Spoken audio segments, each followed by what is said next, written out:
The dragon stands high above the battlefield, looking down at everything. Its eyes are filled with a heavy and crushing sense of superiority. To this ancient predator, the warriors below are nothing more than tiny, insignificant ants, not even worth a second thought. It keeps this proud and arrogant attitude even though a sharp, jagged arrow is stuck deep inside its right eye, and dark blood is slowly flowing out from the wound. That one lucky shot is the only attack that has managed to break through its almost unbreakable scales. As the dragon shifts its attention, its sharp and dangerous gaze falls on the elven soldiers. The pressure from its presence alone makes them sweat cold. Their bravery disappears, and a deep, instinctive fear takes over, leaving them frozen in place, unable to move. However, things begin to change as the elven mages standing behind the front lines finish casting their spells. Bright, glowing runes light up in the air, and they shout loudly for the soldiers to retreat at once, announcing that the magic circle is finally ready. As the soldiers quickly run back to safety, several huge and connected magic circles appear right above the dragon's head. For a brief moment, the dragon looks truly surprised. Its reptile-like eyes widen as it realizes it is trapped at the center of a powerful setup. From each glowing circle, pure elemental energy starts to pour out. Fire, lightning, and wind mix together in a violent storm of destruction. From a distance, the elven mages activate the final stage of their spell, and all three elements strike the dragon at the same time. The explosion that follows is massive and devastating. A pillar of burning white energy rises into the sky, lighting up the entire forest as if the sun itself had fallen to the ground.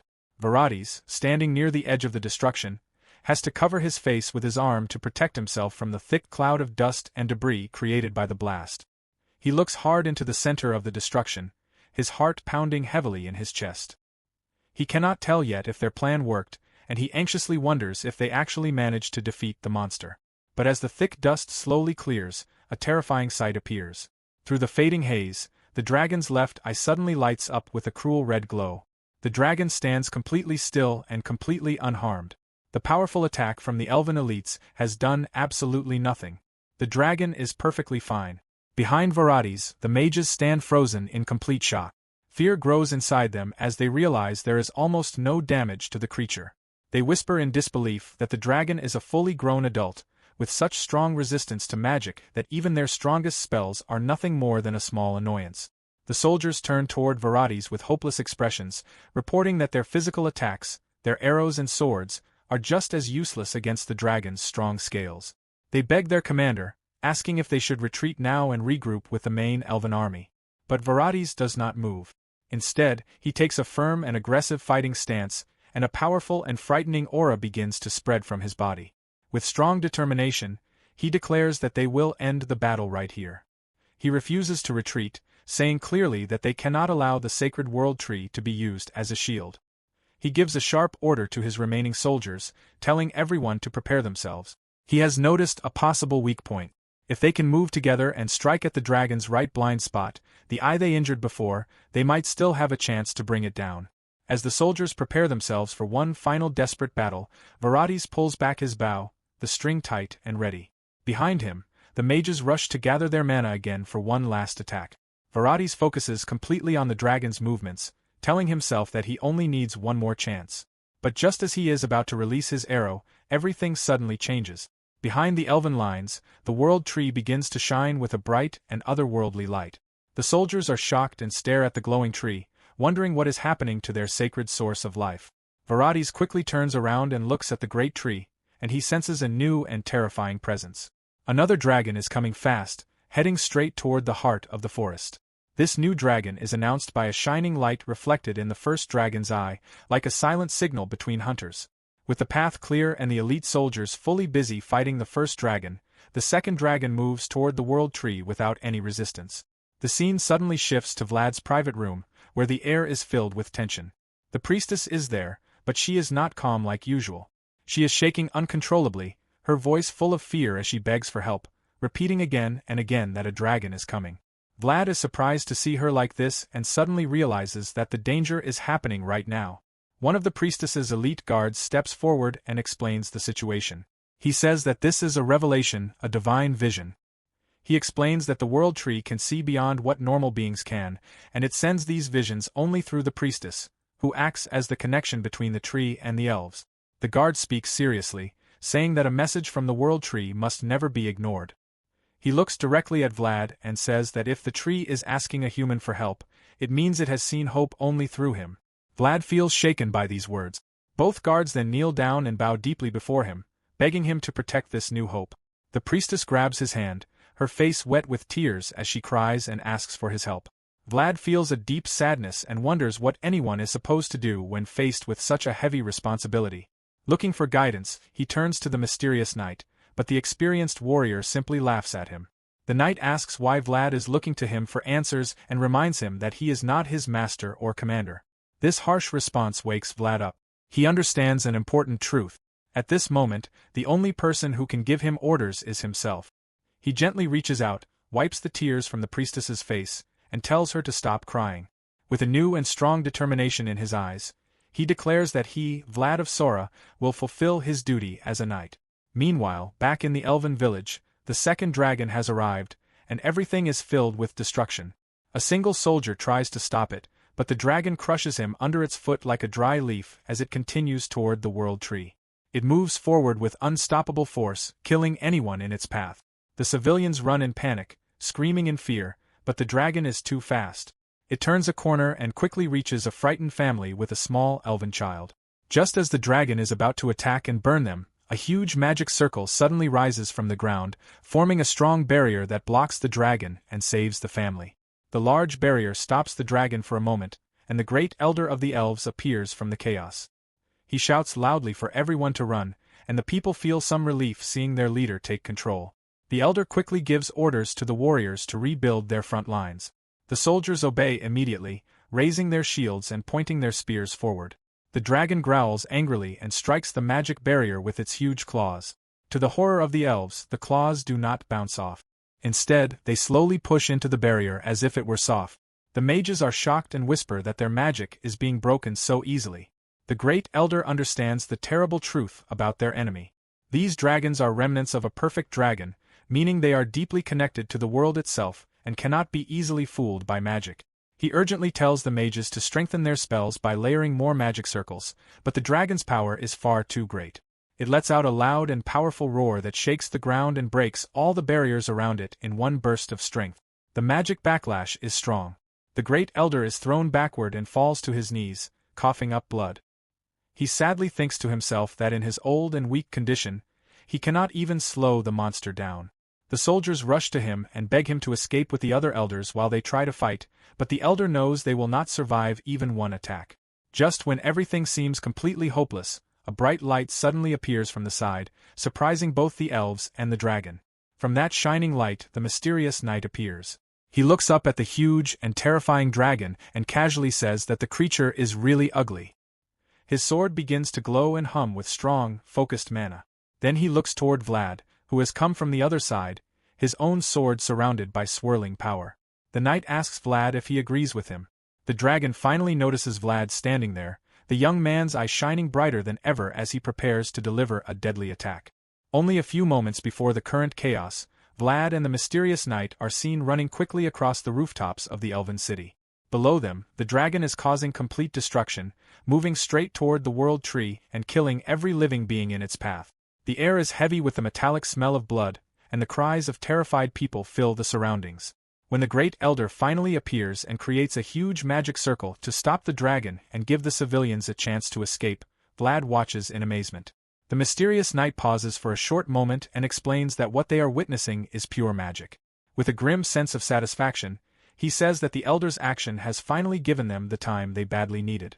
Right after saying this, the mysterious knight begins to release his hidden power.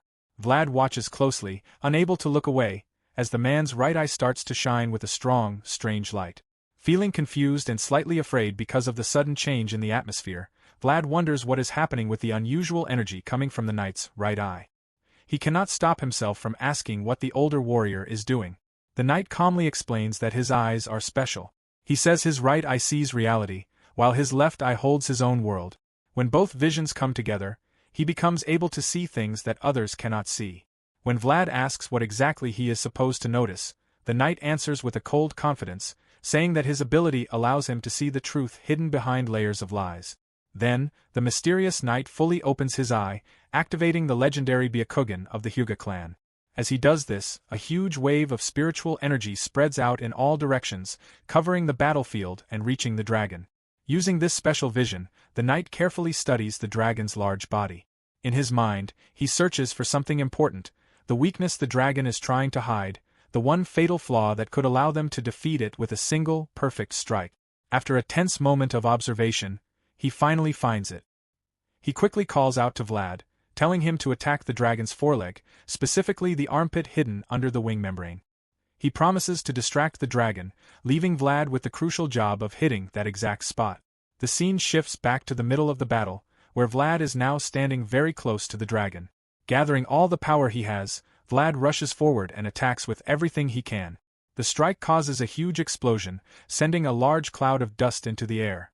Watching from a distance, the mysterious knight feels a brief sense of relief, thinking Vlad has succeeded and landed a perfect hit. But his relief disappears instantly.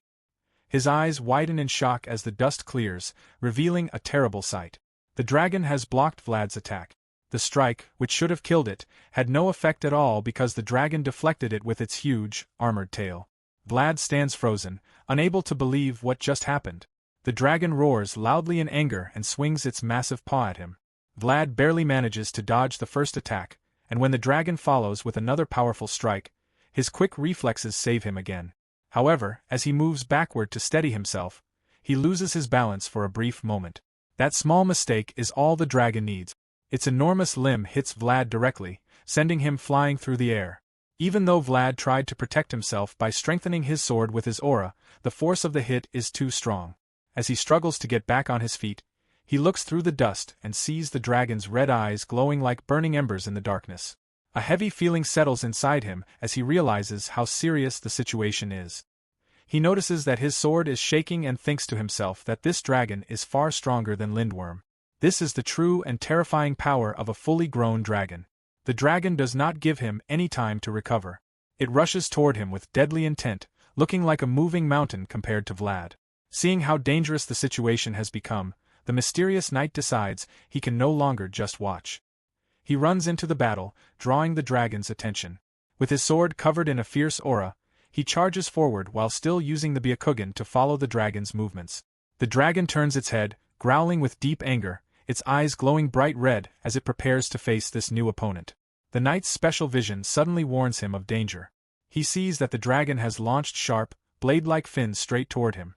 Thanks to the Byakugan, he can follow their movement even at extremely high speed, twisting his body to avoid the first few attacks.